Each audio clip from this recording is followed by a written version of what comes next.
Hipercoagulabilidad e hipocoagulabilidad. Vamos a hablar primero de la hipo. La primera de la hipo. Vamos a ver los trastornos primero de las plaquetas.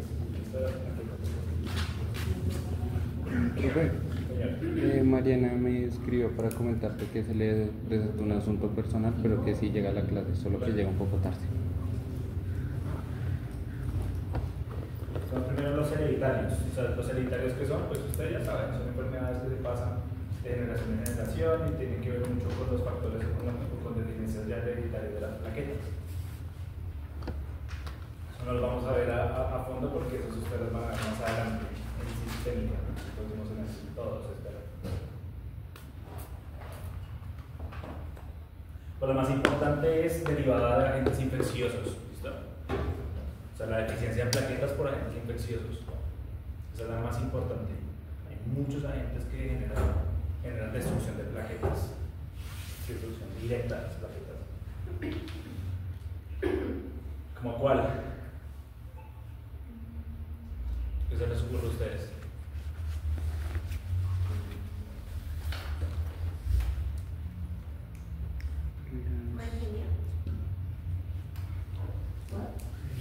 Sí, es un signo, pero no tan específico. Porque tiene que ser una neumonía ya mucho más avanzada para generar trombocitopenia. Es que agente bacteriano que los perros no se curan, transmitido por garrapatas, todo el tiempo produce trombocitopenia. Escherichia, es importante. Escherichia.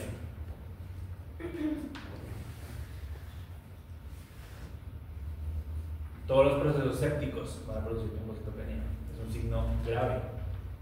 Todos los procesos sépticos. O sea, la sepsis genera trombocitopenia. Si ustedes alguna vez tienen un animal y les llega y ustedes tienen un cuadro hemático así, todo salga bien, pero ese trombocitopenia, preocupense.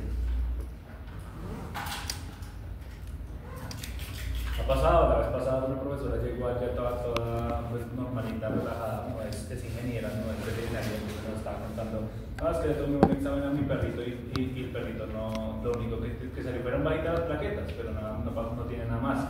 Entonces todo fue como, sí, yo no sé qué, yo le dije como, debería llevarlo al veterinario. O sea, yo debería llevarlo obviamente. Y me dijo, ¿por qué? Y yo le dije, porque esa trombocitopenia si de manera inexplicable es grave. Es un signo grave. El perrito se murió a los 3 días. Después a los 4 días ella llegó con incapacidad y llegó contando que se le había muerto el perrito.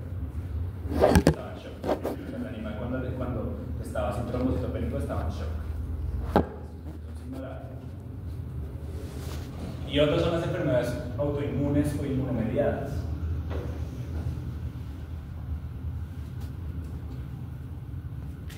¿Como el lupus? Sí, pero el lupus no genera trombocitopenia como tal, tan marcada. Hay otras enfermedades que sí. La granulomatosis genera trombocitopenia. Es una enfermedad autoinmune en personas. De enfermedades autoinmunes o inmunomediadas. Leptospira puede generar trombocitopenia porque es inmunomediada.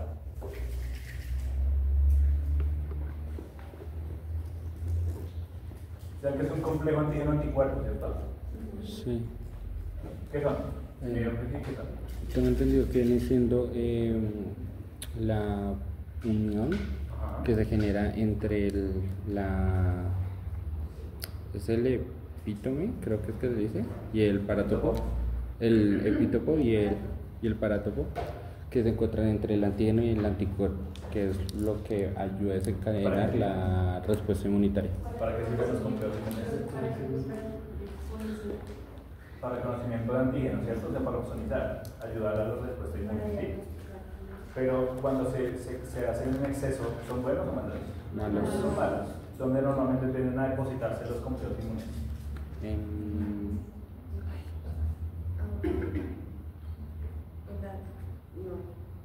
Las dos sanguíneas. Sí, en el endotelio.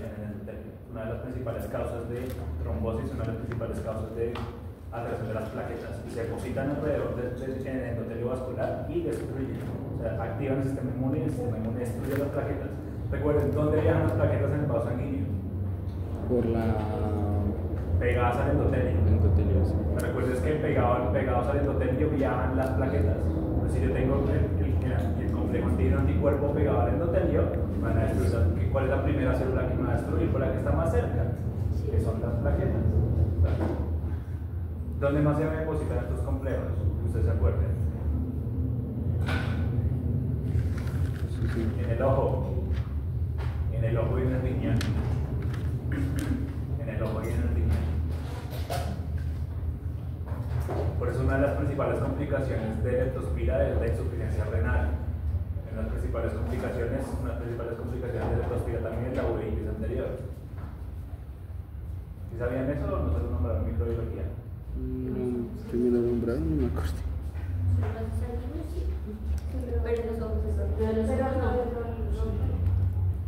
¿No?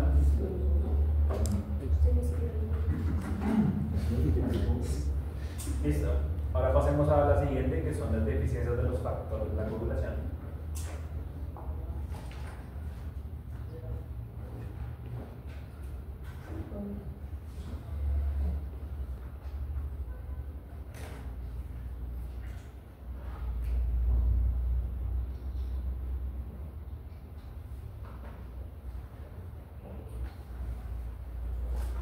La primera, deficiencias hereditarias.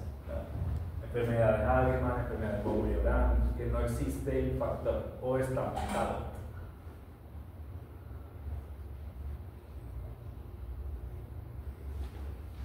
Lo mismo que les dije en la clase pasada, si ustedes normalmente sufren de sangrados inexplicables, se les colocan morados muy fácilmente, o sea, los tocan y ya les sale un morado, eso no es normal. Es una tendencia a la hemorragia, una tendencia al sangrado, y eso significa que pueden tener un problema de la coagulación.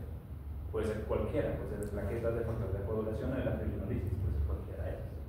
O puede que sea una enfermedad sistémica, como puede que sea algo sencillo, pero eso toca revisarlo. Ya después de yo haber dicho, dame un segundo, ya después de yo haber dicho eso, se me han acercado como 4 estudiantes.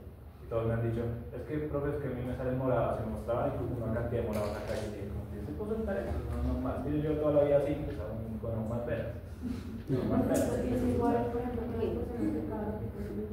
También eso no es normal. Pasar aquí, no sé quién falta, por favor, digan. Los acabaron de llegar también firmes. ¿Qué me vas a preguntar? Eso, en el. He visto en algunos artículos que se puede presentar la anemia por desnutrición, pero no. Digamos que, por así decirlo, el nivel de anemia no es tan avanzado. Llega hasta cierto punto, pero en otros artículos encontré que llega a ser muy avanzado. Depende de la desnutrición. Siempre va a empezar leve y después se va a volver más grave a medida que haya más de nutrición. Siempre va a terminar siendo microcítica y hipocrónica no regenerativa. Va a terminar siendo muy grave si el animal no come. El otro, causas nutricionales, ¿listo? Causas nutricionales.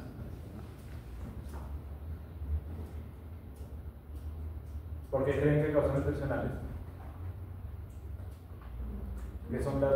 ¿Qué tipo de moléculas son los factores de la coagulación? ¿Hormonas? Proteínas. Pues las proteínas, ¿cómo se sintetizan? Pues de aminoácidos que vengan de la dieta, ¿no?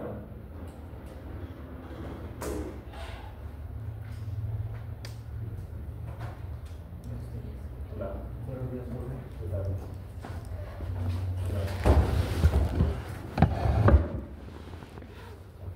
Para los que acabaron de llegar, yo sé que uno de ustedes me escribieron y no tengo problema con que me escribieran directamente, pero yo les había dicho una hora. Yo les pedí para que sea 40, 150. Pero si que llegar a 55, pues porque igual estaba agarrado la clase pasada, pero por favor, esa es la hora que les digo. No es que les diga a las 7:50 y me lleguen entonces a las 8:30. La próxima vez no los dejo entrar. ¿Listo? Los causas nutricionales, o sea, si no tenemos entrada de proteínas, no vamos a poder producir proteínas. Claro que son proteínas. Requieren proteínas de la dieta para ser sintetizadas.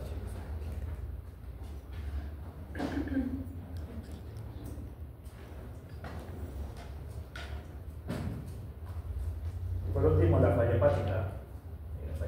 O intoxicaciones hepáticas.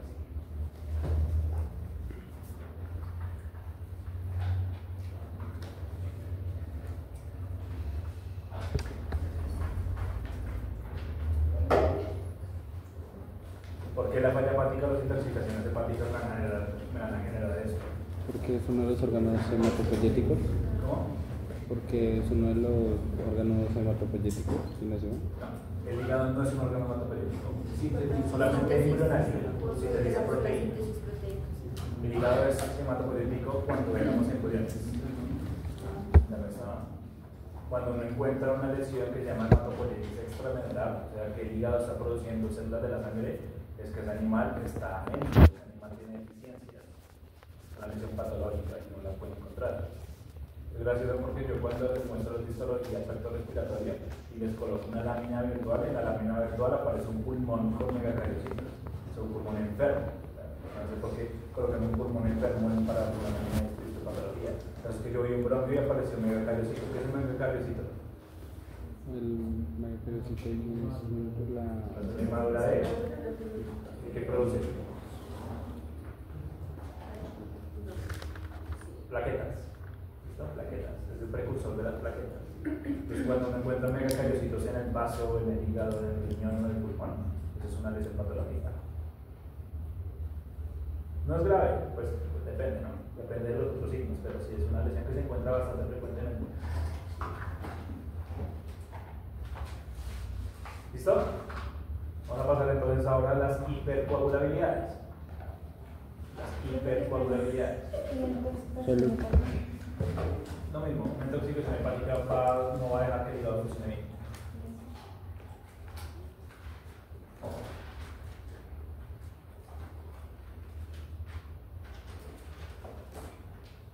Ahora vamos a ver las hipercoagulabilidades, en esta nos vamos a centrar un poquito más.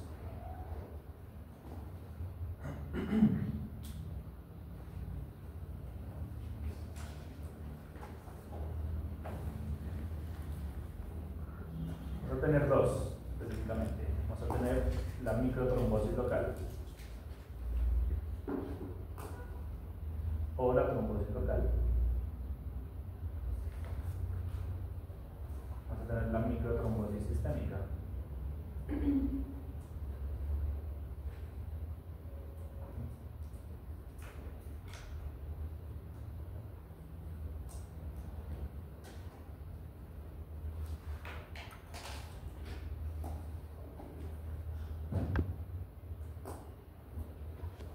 ¿Listo? Entonces, microtrombosis local y microtrombosis sistémica. Microtrombosis local, ¿qué va a hacer? Pues la formación de un coágulo, la formación de un trombo. La formación de un trombo en una red vascular terminal o un vaso sanguíneo pequeño. La formación de un trombo.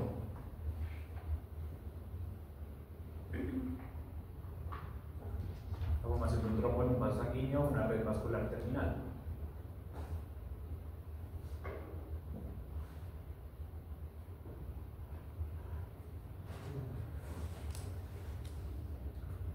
De un trombo en un vaso sanguíneo, una red vascular terminal.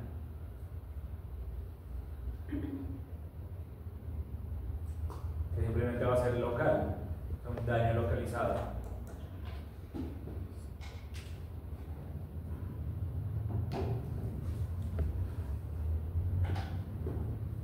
Ese daño localizado puede ser también por un trombo. Dime.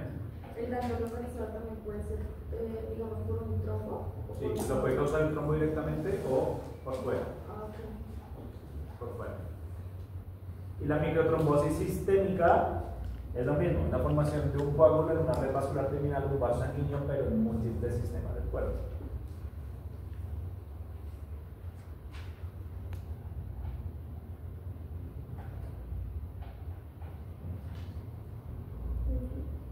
La formación de un trombo en una red vascular terminal o en vasos sanguíneos, pero en diferentes sistemas del cuerpo.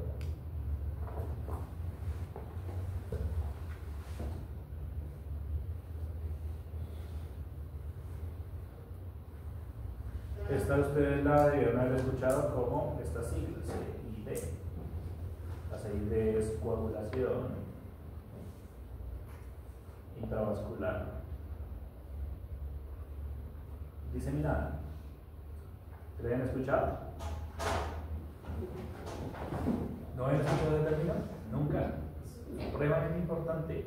importantísimo la coagulación intravascular diseminada. La mayoría de pacientes que ustedes van a llegar en shock van a llegar en esta fase. Es muy grave la coagulación intravascular diseminada. Se ve al microscopio y empieza a ver trombos en todos los órganos. Todos. ¿Por qué? Ya vamos para allá. Cuando lleguemos al shock vas a entender por qué se va a dar coagulación intravascular diseminada. Igual eso lo vamos a hablar hoy día. Entonces miren, la picotrombosis o trombosis sistémica es formación de trombos en varias partes del cuerpo, ¿cierto? O sea, no solamente va a ser en un órgano, no solamente va a ser en la piel, va a ser en el encéfalo, en el pulmón, en el riñón, en el hígado, en el páncreas, en todos los órganos. ¿Qué va a pasar? ¿Ustedes qué creen que cuál es la consecuencia principal de esta coagulación intravascular diseminada tan severa en todo el cuerpo? Que es en varios puntos. Aparte de la falla sistémica, aparte de que es en varios puntos, aparte de la hipoxia isquémica. ¿Qué va a pasar? ¿Qué pasa? O sea, si se están usando muchos los factores de coagulación. ¿Ya no presentar muchas hemorragias? ¿Por qué? Por ahí va, pero ¿por qué hemorragias después? Digamos que, por así decirlo, la sangre no va a tener esa contrapresión que va a ayudar a mantenerlo. Tenemos el CID. ¿El CID qué es? Son trombos en todas las redes vasculares terminales del cuerpo, ¿cierto? ¿Cómo está formado un trombo? Usted ya sabe. Primero. No, están las plaquetas, la fibrina, Plaquetas. pues ¿Y otra cosa? célula, Y por último, pues los glóbulos, ¿no? los factores de la coagulación. Usted ya sabe. Los factores de la coagulación, la fibrina y las plaquetas. ¿Qué pasa si me están usando todas estas en todas partes del cuerpo? ¿Esas son infinitas? No. Entonces la principal consecuencia del CID, ¿cuál va a ser? El agotamiento. Agotamiento de los factores de la coagulación. Agotamiento de los factores de la coagulación, que se me borra la... Las consecuencias. Sí. Otra cosa que yo quiero que ustedes tengan claro, a mí no me interesa que ustedes copien absolutamente todo lo que yo digo literalmente, porque muchos de ustedes lo que hacen es esperan a que yo termine de explicar y me vuelven a preguntar, profe, ¿cómo fue que dijo? Profe, ¿me puedo volver a decir esa cosa? Eso no es lo importante es cómo ustedes lo interpretan. Lo importante es que ustedes entiendan lo que yo les estoy diciendo. De nada sirve que ustedes copien un cuaderno entero de patología si no entienden absolutamente nada de lo que están colocando. No se echen ese pajazo mental de tener apuntes, eso significa que saben, ¿no?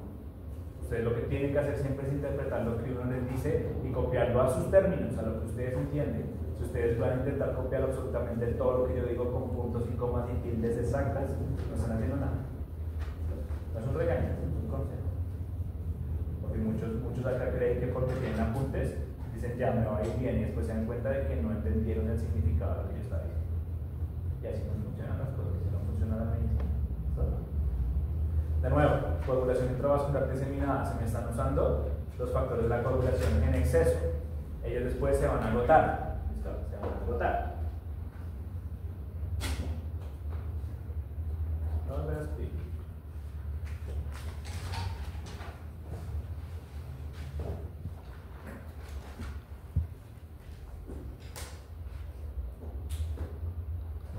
Y esta es la principal consecuencia, ¿cuál va a ser? El agotamiento.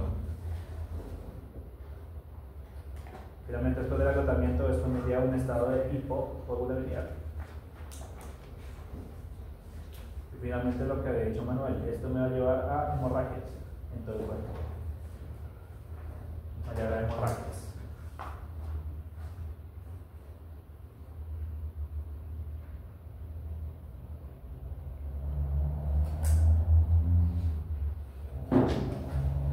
Usted le llega un animalito que está séptico y ustedes empiezan a ver hemorragias periciales y quimóticas en todas las mucosas, está en CID. Está en CID. Y está a nada, o sea, a nada de pasar la última fase que ya es irreversible. Los animales que llegan normalmente en esta fase de CID tienden a morirse a los 15 días, al mes O puede sobrevivir más tiempo, pero tiene secuelas respiratorias, secuelas en el encéfalo, porque el shock es muy grave. Ya lo van a ver más adelante. Esa sería la explicación de por qué los animales cuando entran en shock fallecen a los 15 días.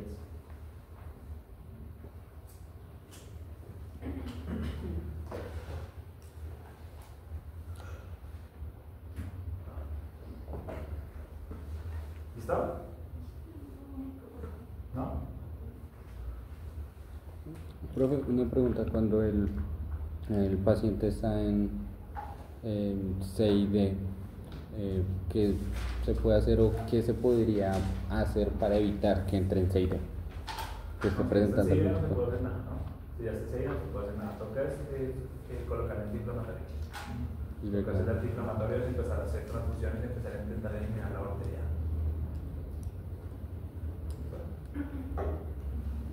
No hay forma de poner los factores de coagulación de manera sólida. Sí se puede, lo puede hacer con una transfusión. El problema es que si tú lo transfundes el problema antes de que esté con Sí, antiinflamatorios, sí. va a seguir, se van a seguir usando. Se van a seguir usando. Acá lo que toca es intentar evitar que el endotelio siga activado. Porque lo que mata al animal no es la bacteria, lo que mata al animal es el endotelio. Las células endoteliales a veces son demasiado radicales con sus respuestas. Recuerden acá, miren, vía de activación intrínseca o vía del factor tisular o la extrínseca, ¿cierto? Sí. Esto, entonces, la coagulación intravascular diseminada, ¿cómo va a ser causada? Por cualquiera de las dos vías. O sea, puede ser por una endotoxina, o sea, por el lipopolisacárido presente en circulación sanguínea, como daño endotelial directo de las bacterias. Recuerden que cuando las bacterias entran a la luz de un vaso sanguíneo, ¿qué van a hacer? Lesión endotelial, siempre van a dañar el endotelio. Entonces, la lesión endotelial es una de las causas más importantes de este SID.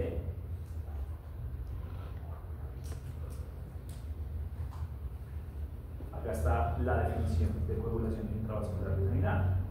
Miren, disturbio sistémico de la coagulación en el que puede desencadenarse de manera directa o indirecta y se producen microtrombos sistémicos en las redes vasculares terminales.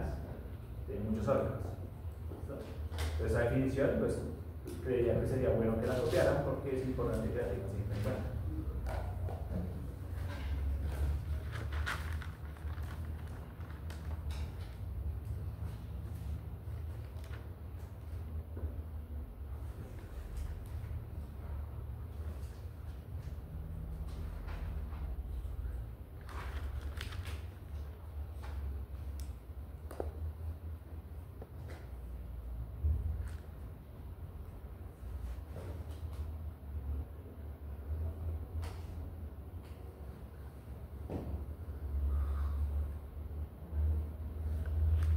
Ténganlo siempre en cuenta, ustedes cuando les hablen de shock más adelante, a los clínicos les gusta hablar del shock, de que el shock tiene una fase compensada temprana, una fase descompensada temprana y fase descompensada tardía. Esas fases son un poco inespecíficas con los signos. Las fases del shock que dictamos en patología son más específicas para uno poder separar el animal.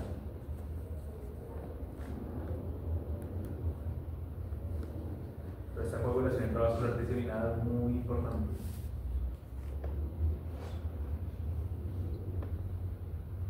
¿Han visto los caballos con cólico, cómo se le ponen las mucosas?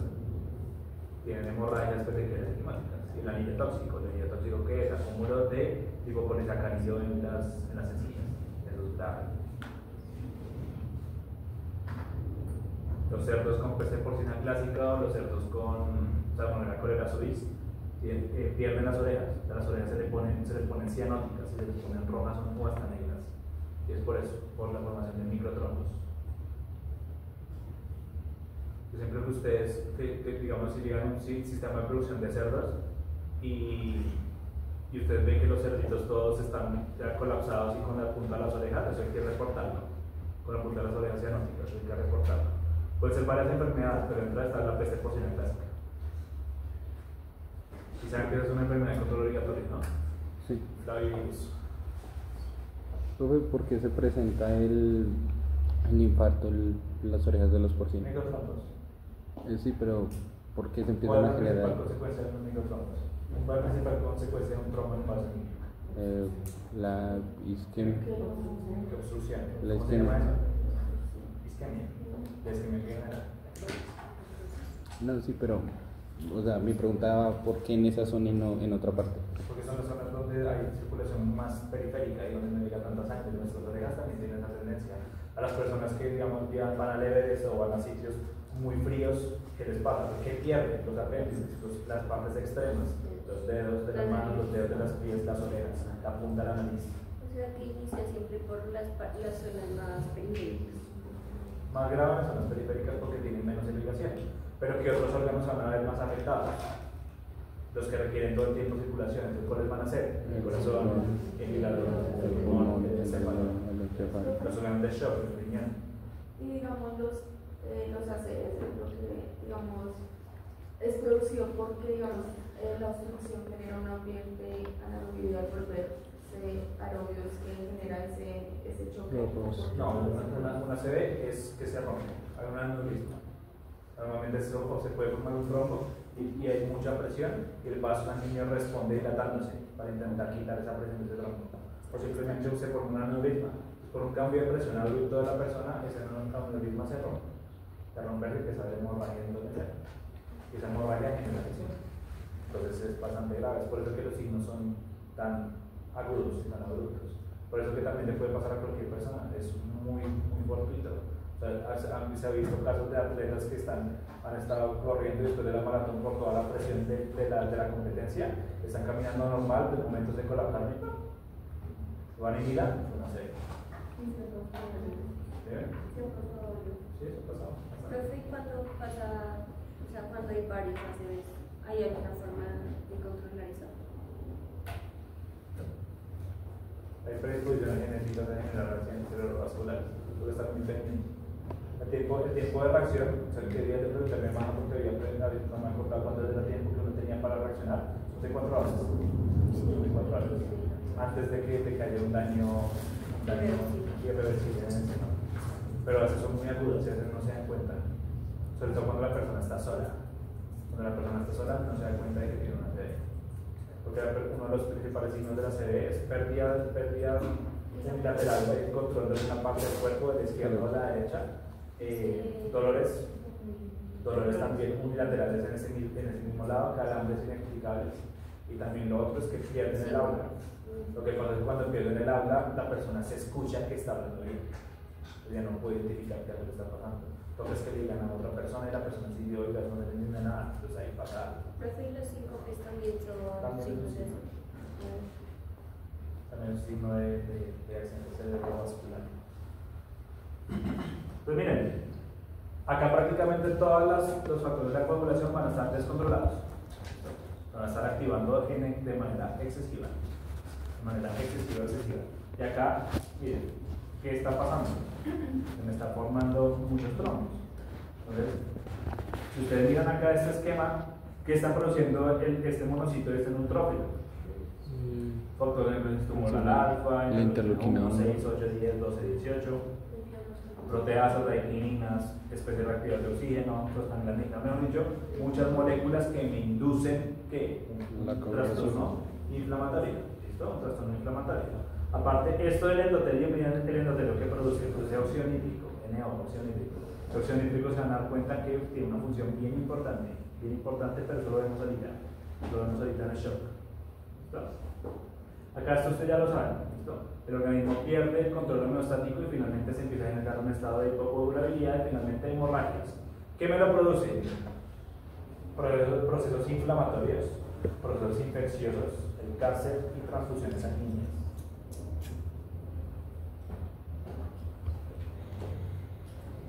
Profe, qué pena, ¿por qué las transfusiones? ¿Qué pasa si? ¿Qué tipo de antígeno electrocitario eres tú? O positivo. ¿Tú? Positivo. ¿O positivo? Positivo. Nosotros somos O positivo y ella está positivo. No sé, no me acuerdo si nosotros te podemos transfundir aquí, creo que no.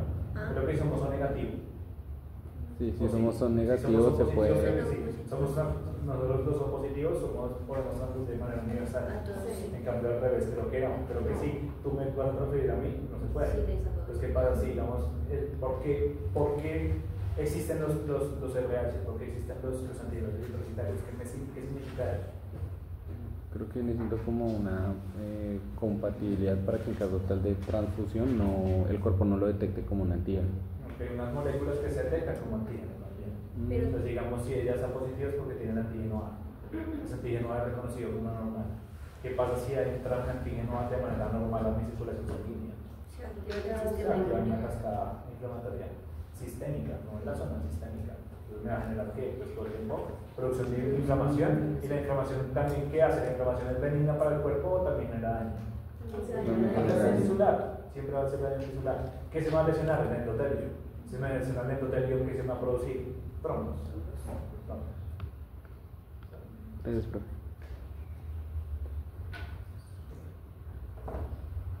Esto ya.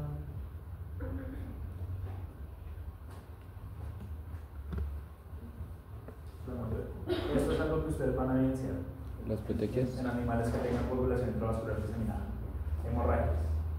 Acá.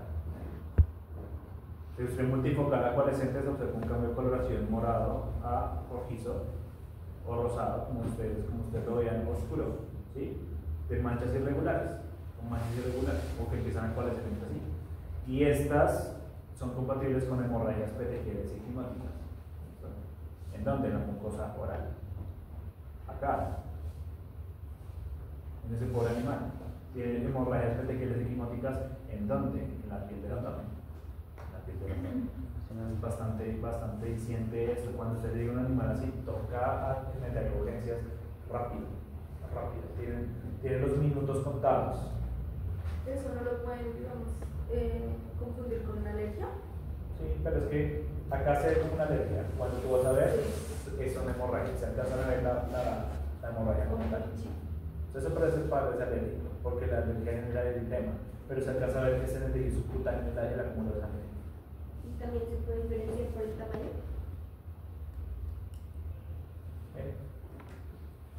¿Qué hay ahí? Son las costillas, ¿no? Sí. ¿Qué hay ahí? Hemorragias petequiales y quimóticas. Mucho. ¿Dónde? En la musculatura. En el periósteo y en la musculatura. Intratorácica. Acá no se ve muy bien. No sé si alcanzan a ver esos puntitos que hay en este vaso. ¿Sí? Sí. ¿Se ven, no? Los puntitos, todos estos que están acá. Sí. Todos estos que están acá. Entonces son varios puntos que están en toda la superficie, en la cápsula esplénica como tal. Mira este corazón. Septo interventricular hacia la base. ¿Sí? Hacia la base del corazón que tengo. En alrededor de las arterias coronarias que tengo, hemorragias petequiales y quimóticas. Y acá, mira. Todas estas en la superficie epicárdica. Todas estas que ustedes están viendo acá. Suena algo muy frecuente, es un microscopio se ve muy bonito esto. Miren el trombo, es un vaso sanguíneo y ese es el trombo. ¿Por qué se ve eosinofílico? ¿Por qué se ve así? ¿Por qué? ¿Por qué? Proteínas. Por las proteínas. Por las proteínas. ¿Listo? ¿Cuál principalmente? ¿Cuál es la más abundante? La fibrina. La fibrina. Lo que ustedes están observando acá es un coágulo de fibrina. La fibrina, ¿cómo se ve en el microscopio? Anoten eso. Se ve eosinofílica heterogénea, fibrilar. La fibrina se ve eosinofílica heterogénea.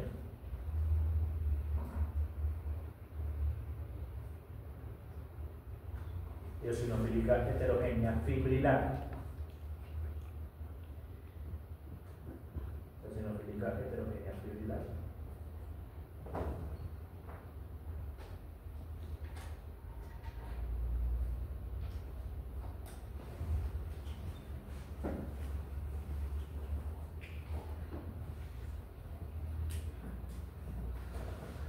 ¿Qué más ven en ese pulmón? Aparte de lo que sí saben que es un pulmón, ¿no? Entonces reconocen. ¿Qué más se identifican en ese pulmón? ¿Qué hay de anormal ahí aparte del trombo? La cantidad de células. ¿La cantidad de qué? De células. Sí, pero pues hasta el momento pues no es como tan fácil de identificar la cantidad de células, ¿no? ¿Qué es lo que llama la atención? Los punticos no los ¿Los punticos qué? no. Sí, como los núcleos que están como De ahí complicado saber que es un neutrófilo. Sí. Complicado saber que es un neutrófilo. Entonces, ¿Qué es lo evidente? ¿Qué es lo evidente? ¿Qué es lo que primero le llama la atención? ¿Un pulmón se tiene que ver así? No. Pues, ¿Qué es lo que se ve anormal? no hay espacios internos. No, si los hay. pero están como saturados. Están más opacos. lo que debemos, pero eso no es lo importante, ya es lo más evidente. Los ojos. Lo rojo, miren la cantidad de puntos rojos que hay ahí, son muchos.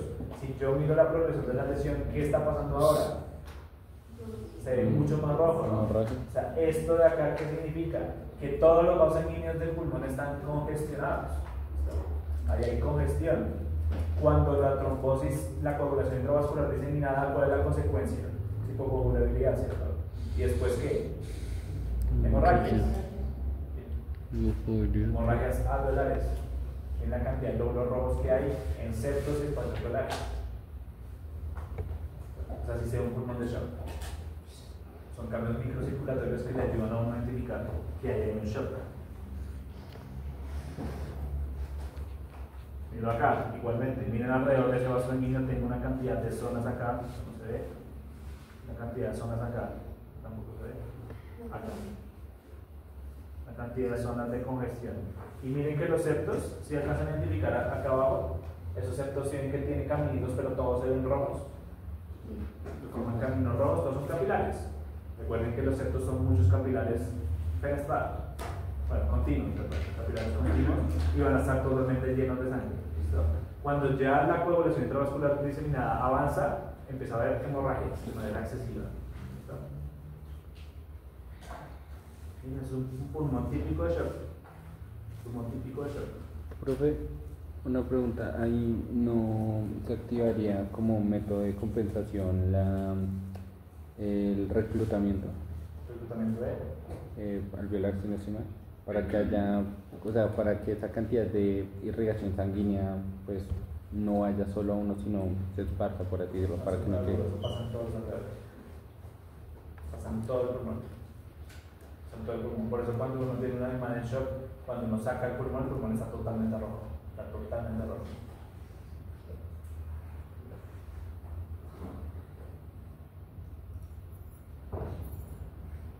Entonces, miren, tenemos esto ahora que tenemos que hablarlo aquí, que es la tríada de Virchow.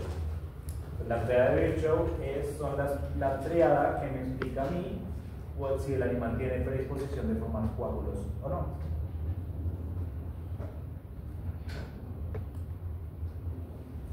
Un animal en 6D va a tener los tres componentes, pero solamente se necesita uno, máximo dos, para que se forme un trombo. Entonces estas las de Virchow, que son las reglas que se deben cumplir para la formación de un trombo.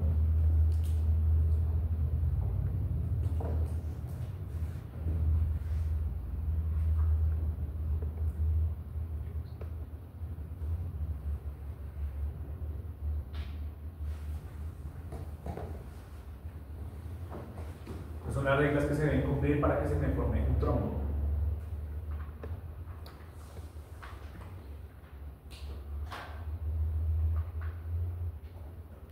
Y son tres: miren, lesión endotelial, éstasis sanguíneo y un estado de hipercoagulabilidad. Siendo esta la más importante.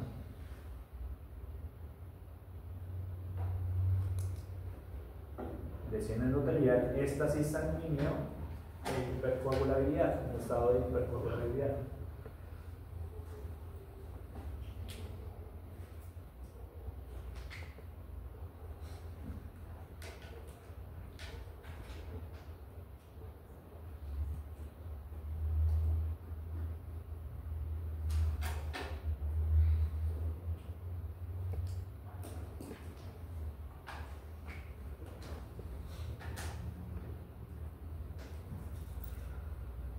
Tenganla presente, probablemente no la vayan a escuchar. Estoy casi seguro que muchos clínicos no conocen ni siquiera que esta tarea existe, pero es importante. Es importante. Que ustedes, cuando están atendiendo a un animal, ustedes tienen que estar pensando posiblemente qué consecuencias o qué alteraciones sistémicas pueda estar cursando ese animal. Digamos, ustedes llegan a decir a un animal que está muy letárgico o está en ocultación o no responde a sus estímulos, se toman un cuadro hemático y aparecen con todas las pruebas de la coagulación alteradas. ¿Qué significa? Que está en hipercoagulabilidad. Entonces ya va una. O sea, aparte de que ese animal tiene una neutrofilia con detección a la izquierda muy severa, probablemente tenga una infección. ¿Listo? Y esa infección que significa que tenga una lesión endotelial. Usted siempre tiene que ir interpretando lo que ustedes están viendo para intentar mirar qué alteración sistémica pueda tener ese animal. La lesión endotelial, esto no lo tienen que anotar, ustedes ya lo saben. Si se me da en el endotelio, ¿qué se me expone? El factor von Willebrand y el factor tisular. ¿Y eso me activa qué? Pues la cascada de la coagulación. ¿Por cuál vía? ¿Intrínseca o extrínseca? La intrínseca, creo. Extrínseca. Recuerden que la lesión endotelial es la vía extrínseca. Por favor, siéntese bien. Siéntese bien, acomódense bien en la silla. Que no se me están quedando dormidos. Si tienen mucho sueño, la persona que está quedando dormida vaya a echarse agüita y no tengo ningún problema. Pero siéntese bien. Esto, la alteración del flujo sanguíneo o éxtasis sanguíneo, ¿qué me lo puede producir? Muchas cosas. Muchas cosas. Me puede producir muchas cosas.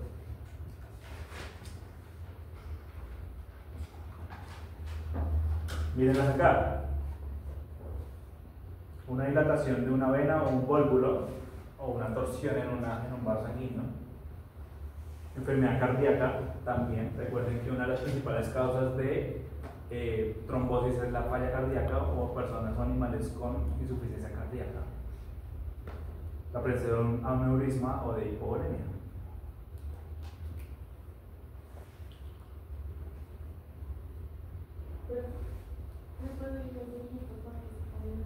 Aneurisma es la dilatación de un vaso sanguíneo. En verdad, el término es una dilatación de la media y la adventicia en un vaso con deposición de fibras elásticas.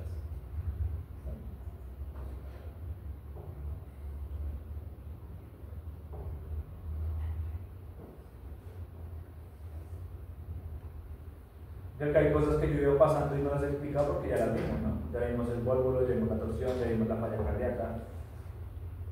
Entonces ustedes ya tienen que mirar la relación que hay entre eso. Profe, ¿me explica lo de hipovolemia? ¿Qué es hipovolemia? Pues tengo entendido que vendría siendo la disminución en el volumen sanguíneo. Sí, el volumen sanguíneo. ¿De qué componentes? Pues yo tengo entendido que es en general, ¿no? ¿Cómo? O sea, de todos los componentes que hay en el sanguíneo. En general de sangre completa o eritrocitos. Pero en general es de sangre completa. ¿Qué significa eso? Dame un segundo. Si hay hipovolemia, hay menos sangre. Entonces eso va a hacer que haya vasoconstricción en la mayoría de los órganos del cuerpo. Si hay vasoconstricción, la sangre va a circular más lento. ¿Y cuál es una de las principales alteraciones que me produce el lateral derecho? Éstasis. Si la sangre va circulando más lento, pues me va a generar mayor predisposición a que se conforme trombo. Señor. ¿Y qué, digamos, límites o cómo podríamos usar la warfarina, los submarinos para prevenir?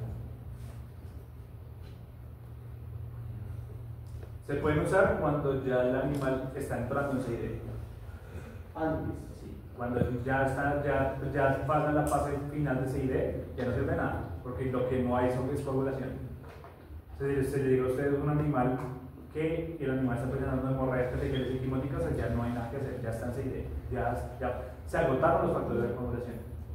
Sí se puede anticoagular, pero hay que complementarlo, antiinflamatorios, antibióticos, anticoagulantes y transfusión sanguínea, que es el tratamiento que se utiliza en humanos. Si ustedes de nuevo, no sé si alguno hizo lo que yo les dije que hicieran, que buscaran el Sepsis 4. Sepsis 4 es un tratado completo como de 20 páginas que habla del tratamiento de la sepsis. Ellos dicen que utilizar en diferentes fases clínicas. ¿Siempre se usa warfarina? No, depende. Depende del warfarina, pues, porque warfarina. Ya. No, la warfarina se usa más, se me olvidó el nombre, heparina. Se utilizan más medicamentos derivados de la heparina, no tanto warfarina. La warfarina es muy tóxica. Depende de la cantidad de coagulación o depende de la severidad de la coagulación si se utiliza warfarina. ¿Tóxica para las personas y los animales?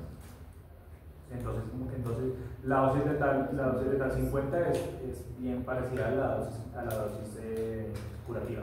Entonces hay que tener mucho cuidado con la warfarina. Entonces lo mismo, miren, o sea, si digamos acá está circulando una lesión vascular, ¿sí? Esa lesión vascular me va a formar un trombo, pues ¿qué va a pasar? La circulación sanguínea se va a seguir, va a colocarse mucho más lenta, ¿no? Entonces eso ahí ya tengo dos de las que ha dicho, ese trombo se me va a empeorar y me va a generar, me va a taponar, se me va a seguir formando más trombos y eso es una cadena, es un ciclo completo y es una consecuencia de cadena para llegar a una mayor severidad de la lesión. Y lo otro, miren, la hipercoagulabilidad. Puede ser genético o adquirido. Hay personas acá que tienen hipercoagulabilidad.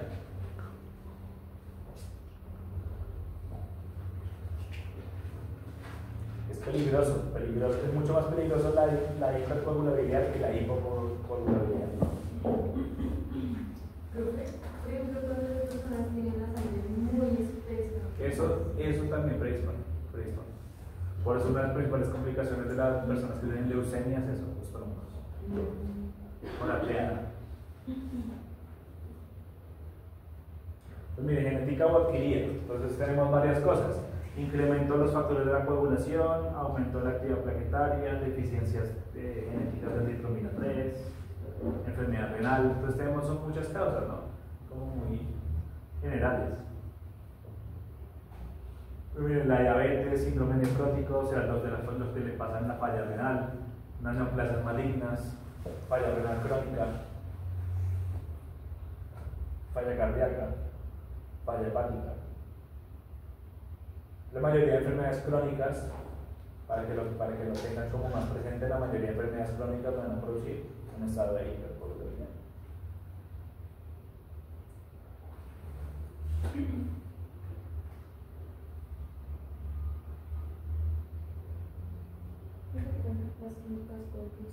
Hipercoagulabilidad. Profe, la hipercoagulabilidad no podría ser también como una consecuencia del mismo CID. El CID es un estado de hipercoagulabilidad. Pues el CID se define como un estado de hipercoagulabilidad que lleva a hipocoagulabilidad y hemorragias sistémicas. Tiene que tener esa definición clara. Como un círculo. Pues todas las enfermedades crónicas en su mayoría van a llevar a estados de hipercoagulabilidad. Pues por eso que las personas con cáncer se complican tanto, las personas con falla renal, los animales con falla renal, falla hepática o falla cardíaca.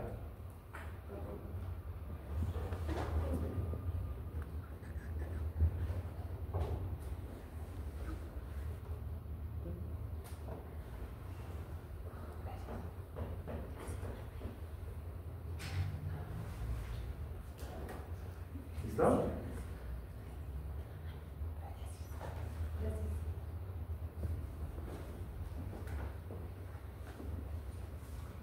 Entonces ahora vamos a hablar del destino del trombo, o sea, el destino de las consecuencias del trombo.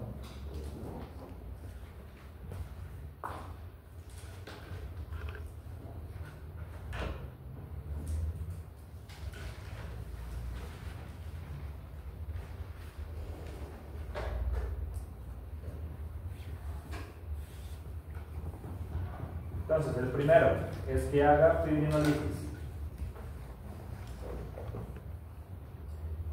El primero es que haga fibrinolisis, o sea, se desaparezca.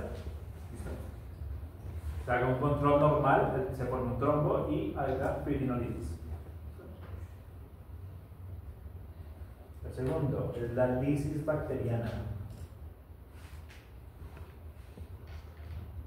O sea, que el trombo se destruya por gracias a las bacterias. Tan bonitas, ¿no? ¿Eso será bueno? No, eso no es bueno. Porque ya vamos a ver qué pasa cuando un coágulo se destruye por culpa de las bacterias. No debería nada de bacterias. No debería haber bacterias de por sí, exactamente. La otra es la lisis aséptica. Esta la hacen ¿quiénes? Las células inflamatorias.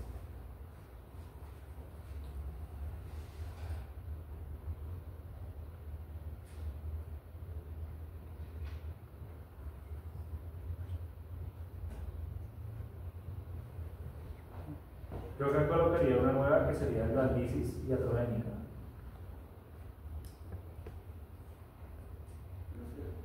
La lisis iatrogénica, que eso es cuando le llega el caballo con el trombo acá en la yugular y llega el veterinario en cauto y empieza a hacerle así.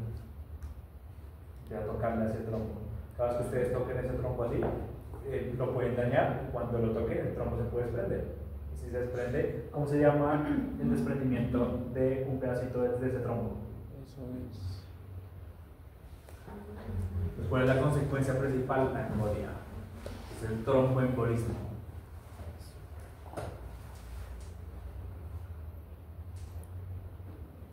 Profe, ¿qué dice? ¿Qué es de la Lisis iatrogénica. Si no habéis escuchado ese término, iatrogénico es producido por el ser humano. Ah.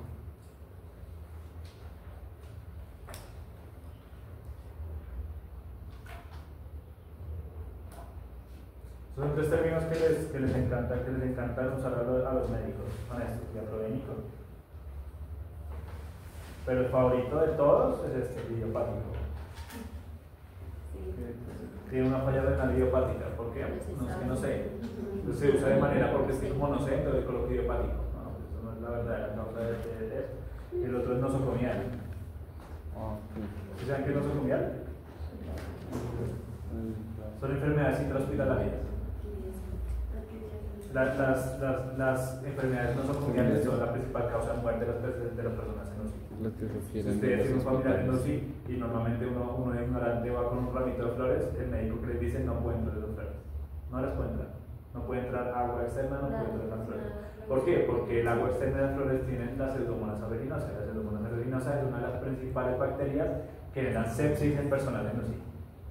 Entonces se descubrió lastimosamente un pobre ser incauto que se contagió de eso porque le llevaron flores y de ahí se sabe que es una fuente principal de esa bacteria.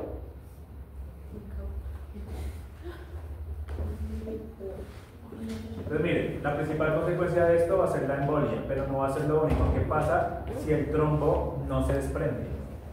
Pueden pasar varias cosas. Necrosis de coagulación.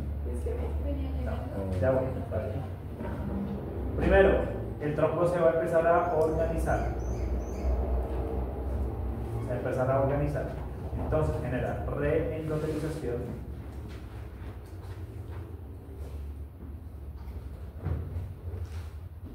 Profe, ¿ellos se pueden unir? Sí. Recanalización.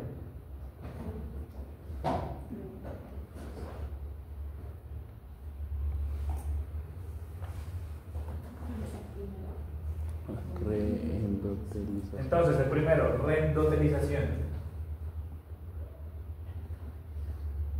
Reendotelización. ¿Qué significa la reendotelización? Miren, tenemos acá un vaso sanguíneo, ¿no? Modifica la endotelio. Tengo acá las células endoteliales, ¿cierto? Aquí están.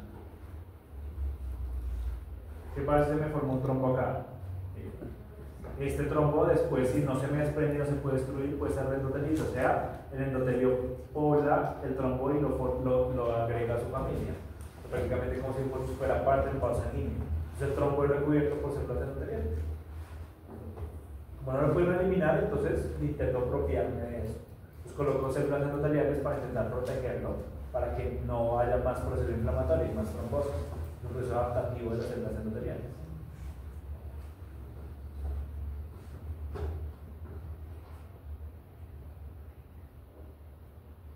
Profe, pero en caso tal de que haya la reendotelización y después se vaya a quitar el trombo, pues el cuerpo lo asimilaría o lo tomaría como daño endotelial, ¿no?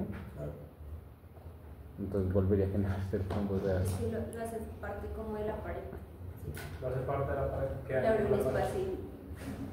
Ahora viene el siguiente aspecto, que es la recanalización. Y el mismo sistema inmune empieza a formar canales dentro de ese trombo para que la sangre siga circulando. ¿Cierto? Uno a veces ve al microscopio un trombo crónico y uno encuentra espacios y por ahí va circulando la sangre. Eso es recanalización, que se formen canales para que recircule la sangre. Crea canales dentro del trombo. O sea, digamos, el trombo está acá, el cuerpo empieza a generar un canal a través del trombo para que la sangre siga circulando. Ya sé cómo poros para que. Por favor, para que sigan dando la sangre. Lo otro es que ese trombo se calcifica. ¿Distrófica o metastásica? Distrófica o metastásica. Ustedes ya saben cuál es la diferencia entre las dos. Sería Clasificación metastásica. distrófica o clasificación metastásica. ¿Me recuerdan cuál es la diferencia entre la clasificación distrófica y la clasificación metastásica? Recuerden que esos son temas que ya vimos. No es que yo les dicte un tema y ustedes ya se les olvide. Les voy a dar 4 vías. De aquí en adelante. Si se les agotan las 4 vías, les hago quiz de cualquier de los temas que hemos visto. Entonces, tienen 4 vías ahorita. ¿Cuál es la clasificación? ¿Qué es la clasificación distrófica y qué es la clasificación metastásica?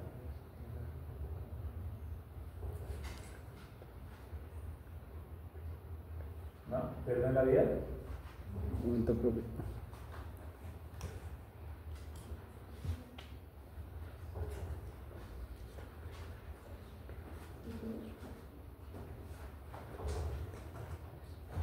La clasificación distrófica es el depósito de calcio de minerales cuando hay un proceso necrótico.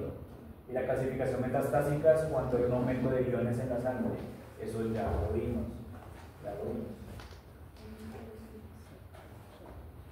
Entonces acabo de ver clasificación distrófica. Les quedan 3 vidas.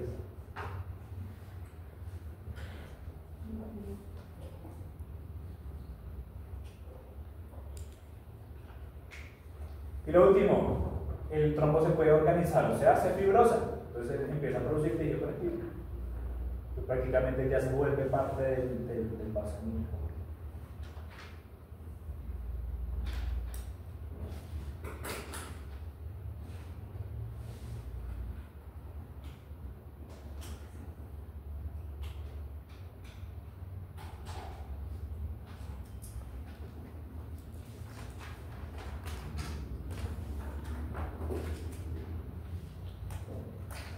Entonces miren, como el enemigo es mi enemigo, es mi amigo, entonces el cuerpo ¿qué hace? Como no lo puedo destruir, pues me apropio de él. Entonces el cuerpo lo que hace es intentar convertirlo en una parte del vaso sanguíneo. Obviamente ese vaso no va a tener la misma circulación, va a tener alteraciones crónicas, pero igual es una mejoría que un trombo tapone totalmente el vaso. ¿Listo? ¿Dónde va a pasar esto? En donde haya circulación colateral. ¿Listo? Donde haya circulación colateral. En circulación terminal el animal se muere primero antes de que pase esto. Esto es crónico. Esto es crónico.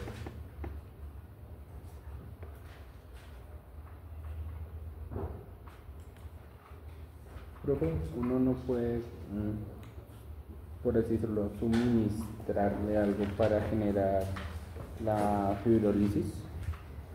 De manera, nada. Puede colocar anticoagulantes, pero se tiene que colocar de manera crónica durante el tiempo. Porque, ¿qué pasa si uno coloca un anticoagulante de manera muy severa? Va a haber un tromboembolismo.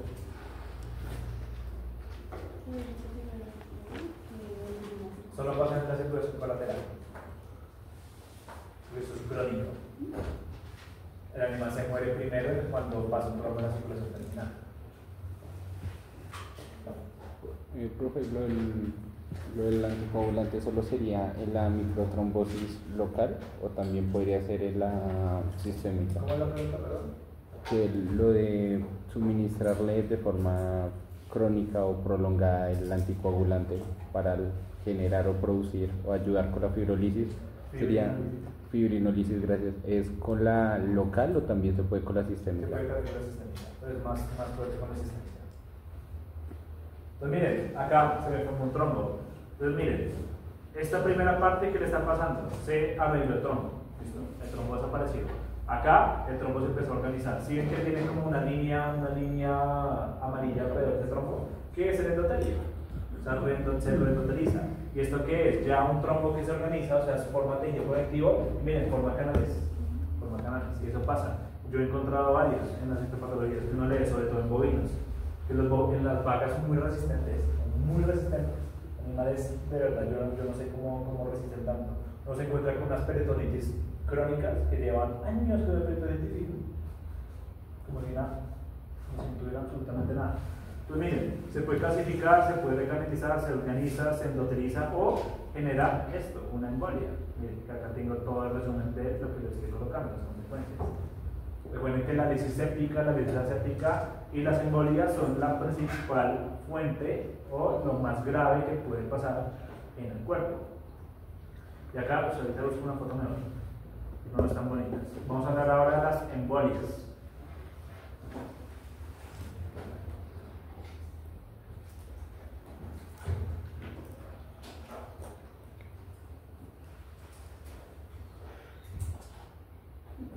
Una embolia es una partícula que viaja por el sistema circulatorio.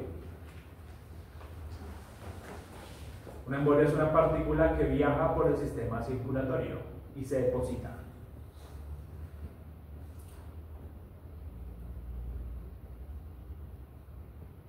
El sistema circulatorio y se deposita en un órgano.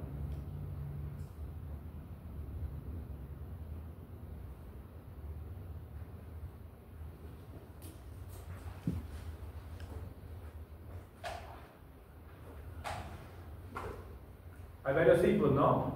Los trombos no solamente son coágulos, perdón, las embolias no solamente son coágulos, supone que también hay embolias grasas.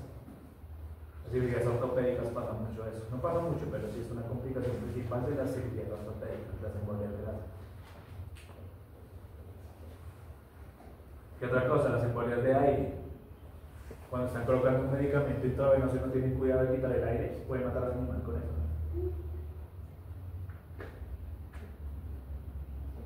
Si la entrada de aire es gravísima, es la situación del niño. El aire viaja y cuando llega al encéfalo, mataron al animal. Eso se utilizaba antes como método de sacrificio. Solamente que los animales sufren mucho. Eso es horrible. Colocaban una jeringa totalmente abierta, colocaban el émbolo y introducían aire. Pues el animal empezaba a convulsionar, gritaba, se retorcía hasta que moría. Una salvajada. Pero era un método de sacrificio que se utilizaba antes. Y también vamos a tener émbolos activos. O sea, los pasivos también están los coágulos, ¿no? Los coágulos. Ahora esos que les estoy diciendo son émbolos pasivos. Ahora vamos a hablar de los activos, que igual van a ser bacterias, parásitos, virus.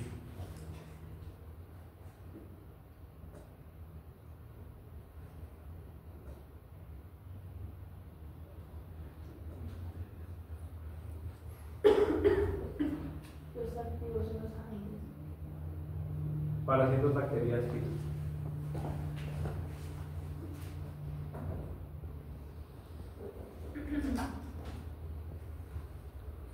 Cuando un émbolo activo, escuchen eso, cuando un émbolo activo se deposita y cumple su función, se llama metástasis. Cuando un émbolo activo se deposita y cumple su función, se llama metástasis. Para que cambien ese término de que metástasis solamente es cáncer, no. Se utiliza para cualquier émbolo activo que se deposita y cumpla su función.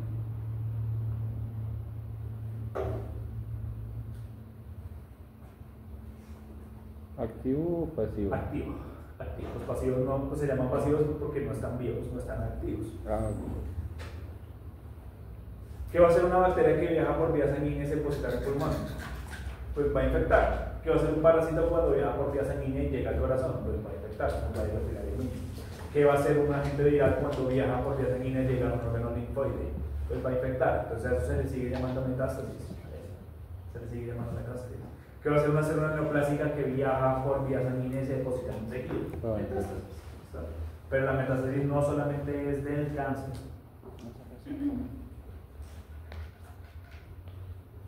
Miren, la mayoría de los trombos de origen arterial, o las embolias de origen arterial, causan trombos en el riñón. La mayoría de tromboembolismos de origen arterial causan trombos en el riñón.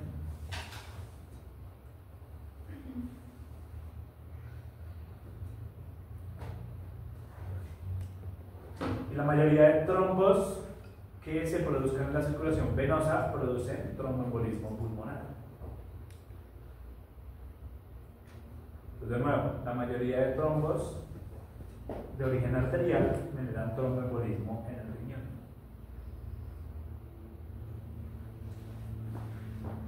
y la mayoría de trombos de origen venoso me dan tromboembolismo pulmonar. ¿Por qué? Por el tema de...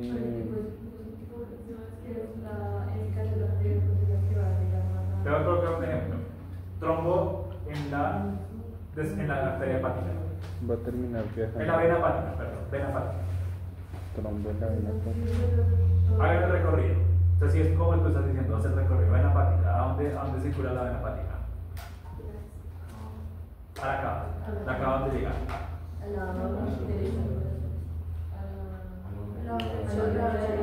A la aurícula derecha. ¿Aurícula derecha pasa a dónde? Ventrículo derecho. ¿Del ventrículo derecho a dónde va? Arteria pulmonar. A la arteria pulmonar. ¿La arteria pulmonar a dónde llega? Al pulmón. Entonces, ¿dónde se va a depositar ese tromboembolismo? En el pulmón. Por eso la mayoría de venas varices, cuando generan un trombo, ¿a dónde van a llegar? Al pulmón. Por eso es tan grave. ¿Listo? Ahora, sigamos, se me forma un trombo en la carótida. Bueno, la carótida sería muy pesado. Se me forma un trombo en la vena pulmonar. Va al ventrículo. No, ventrículo. Vena pulmonar. ¿A dónde llega la vena pulmonar? Al ventrículo. A la aurícula. Aurícula izquierda. Después del ventrículo izquierdo. ¿Y de ahí sale a dónde? A la aorta. ¿Ese trombo se va a depositar en la aorta? No, va bajando muy para grande, arriba. Entonces, ¿a dónde va a llegar? A un órgano que tenga circulación terminal. Recuerden, porque los vasos van a ser muy pequeños. ¿Yo qué les estoy diciendo con esto? Que estos trombos se van a depositar en órganos que tengan circulación terminal. ¿Listo? Y ese trombo finalmente, ¿dónde va? ¿Cuál es el principal órgano que va a afectar? Si llega por circulación arterial. El vaso también, el hígado también, pero el riñón va a ser el más afectado.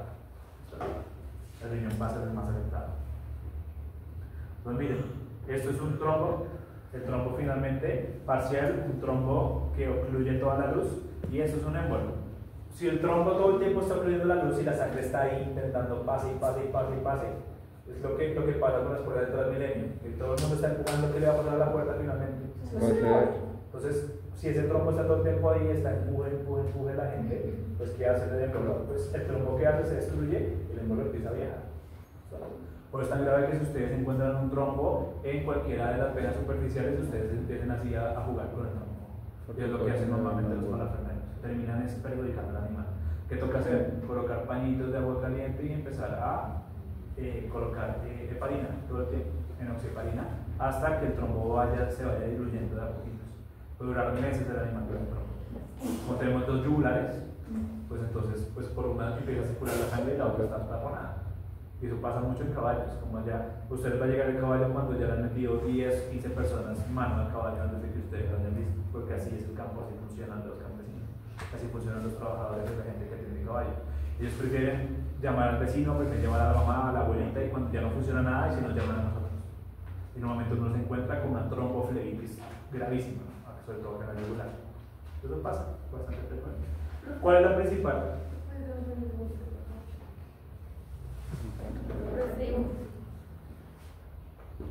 Y la administración de heparina no tiene efectos secundarios, pues digamos si se hace en un tiempo rápido. Claro, y es predisposición a las hemorragias. La principal consecuencia de una embolia, ¿cuál va a ser? Ustedes ya saben. El infarto.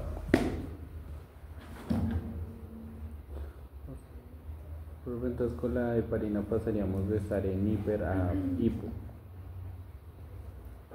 ¿No hay algo no tan potente o el hecho de...? Es preferible estar hipocoagulado a tener trombo. Entonces, ¿cuál va a ser la principal consecuencia de una embolia? El infarto. ¿Listo? Ahí ya ustedes ya saben. Entonces, miren.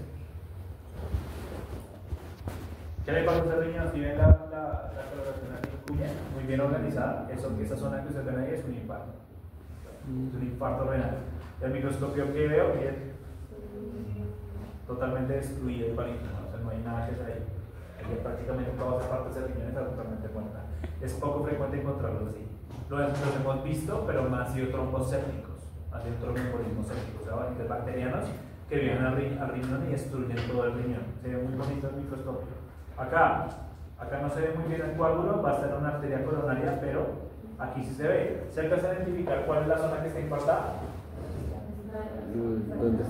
La que está en este lado. ¿Por qué? ¿A este? ¿Por qué? Cambio de color, ¿qué otra cosa me ayuda a saber? La comunidad de sangre por Lo que te hace sangre que hay.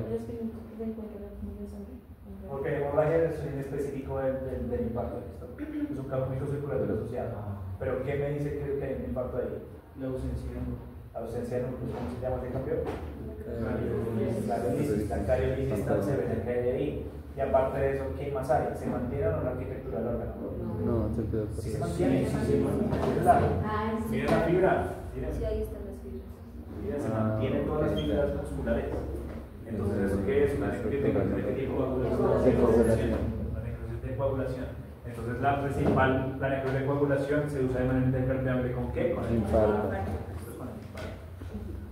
Entonces, miren, de nuevo, acá, No coloración. miren, pobre trombo, pobre vaso sanguíneo, ¿no? Miren este trombo, todo eso.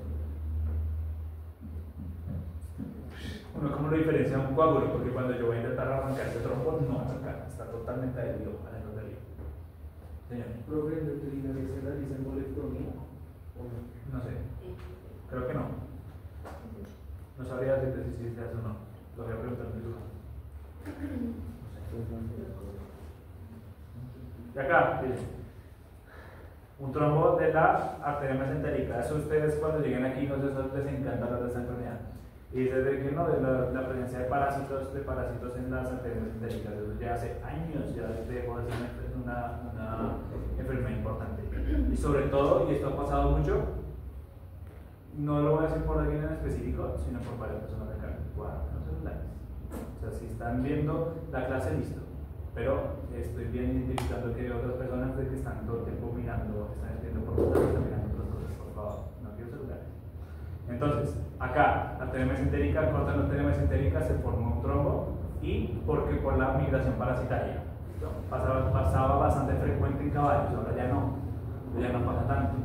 Antes los parásitos, los pequeños estróngilos se llaman así, los estrongiloides, y los otros que no me acuerdo cómo se llaman ahorita, los grandes estróngilos, los pequeños estróngilos, bueno, son parásitos del intestino y los parásitos migran por la arteria mesentérica y a veces se depositaban en la arteria mesentérica y en los daños endoteliales se me formaba un trombo. ¿Listo? Y se veía así. ¿Y por qué dejó de ser depresión? Porque se utilizan muchos antiparasitarios. De manera indiscriminada. Entonces ya ha dejado de ser una enfermedad importante, pero no significa que no la tengan que saber. Yo en todas las necrosis que he hecho en caballos, muy poco frecuente haber encontrado esto. No lo he visto ni una sola vez, encontrar un trombo en la arteria mesentérica. Poco frecuente. Y acá, la imagen no es tan clara, pero este es el trombo saliendo del corazón. Esa que tiene la visita. Es un trombo que entró hacia la aurícula derecha. Y está intentando entrar hacia el corazón. Normalmente sí, miren, normalmente en perros se va a colocar el trombo acá. Pobrecitos, aquí. Entonces por eso genera que parálisis del tren posterior. A los gatos, más frecuente en gatos en la femoral que en la ilíaca, en las ilíacas y en las femorales. ¿Pero que no te hizo causa la extrusión del hueso? Acá, eso es un trombo en donde, en un pulmón. ¿Listo? Un trombo en un pulmón. Un trombo embolismo pulmonar. Y aquí, un trombo también en la cava. En la cava. ¿Por los animales? No, es 18. 1 y 9:35 para acá para continuar con la siguiente parte.